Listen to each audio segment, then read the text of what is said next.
নমস্কার বন্ধুরা, বাসন্তী কিচেনে আপনাদের স্বাগত। আজকে আমি তৈরি করব দই কাতলের নতুন রেসিপি। চলো রেসিপিটা দেখে নেই।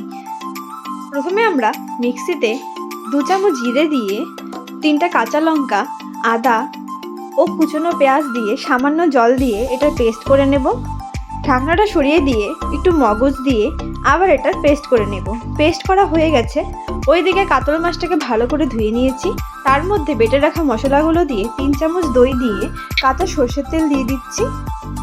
তারপর এর মধ্যে আমরা 3টে কাঁচা লঙ্কা দিয়ে স্বাদ মতো নুন দিয়ে এটাকে আমরা ভালো করে মেখে নেব।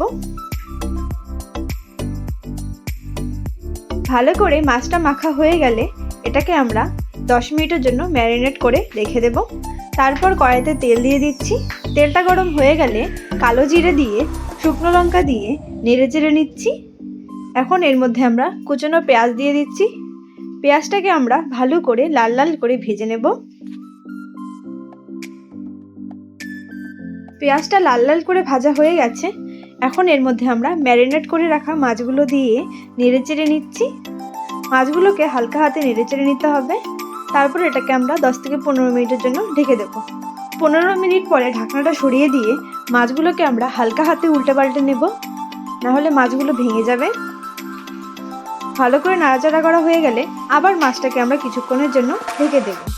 ঢাকনাটা সরিয়ে দিয়ে কষানো হয়ে গেলে সামান্য জল দিয়ে নেড়ে চেড়ে নিচ্ছি। আবার এটাকে আমরা 10 মিনিটের জন্য ঢেকে দেব। 10 মিনিট পরে ঢাকনাটা সরিয়ে দিয়ে কুচনো ধনেপাতা দিয়ে নেড়ে চেড়ে নিচ্ছি।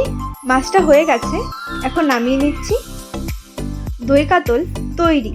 আপনারাও বানিয়ে দেখবেন, খুবই ভালো লাগবে খেতে। রেসিপিটা ভালো লাগলে লাইক, শেয়ার ও কমেন্ট অবশ্যই করে দেবেন। ধন্যবাদ।